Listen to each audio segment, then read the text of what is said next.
Perkembangan terkini kes bunuh guru besar dan isterinya di Sri Aman, Sarawak seperti berikut. Kesalahan dan hasil bedah siasat.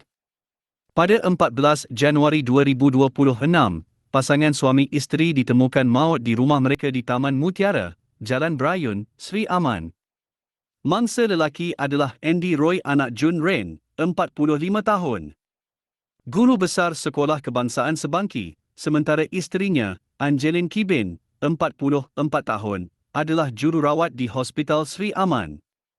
Bedah siasat yang dilakukan pada 15 Januari di Jabatan Forensik Hospital Umum Sarawak menunjukkan bahawa mangsa lelaki mengalami 11 kecederaan akibat objek tajam di bahagian leher dan dada, manakala mangsa perempuan mengalami luka tikaman di bahagian leher.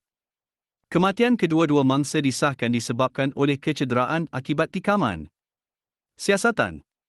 Setakat ini, polis telah merakam keterangan daripada 21 orang saksi termasuk ahli keluarga, jiran dan rakan sekerja mangsa.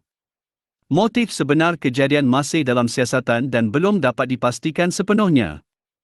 Polis juga menafikan terdapat unsur jenayah pecah rumah dalam kejadian ini dan siasatan sedang dijalankan mengikut Seksyen 302 Kanun Keseksaan.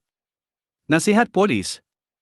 Pesuruhjaya Polis Sarawak, Datuk Muhammad Zainal Abdullah, telah menggesa orang ramai agar tidak membuat sebarang spekulasi yang boleh mengganggu siasatan serta menghormati privasi keluarga mangsa. Polis juga akan mengumumkan perkembangan lanjut kes ini dari semasa ke semasa bergantung kepada hasil siasatan yang sedang dijalankan. Sibuk nak tunjuk aib dan salah orang. Jangan. Kamu punya hidup dan roh kamu, arah tujuan hidup, ending kamu, kamu tak tahu macam mana. Kamu tak tahu. Jangan sibuk dengan dosa orang. Sibuk dengan taubat kamu kepada Allah Jalla Jalaluh. Sibuk dengan semayang Jumaat kamu. Sibuk dengan puasa Ramadan yang kamu tinggal tiap-tiap tahun. Jangan kalut nak pamer aib orang, salah orang. Ini hidup kita. Kita tak tahu ending kita. Kadang ending orang tu baik, Allah sayang dia.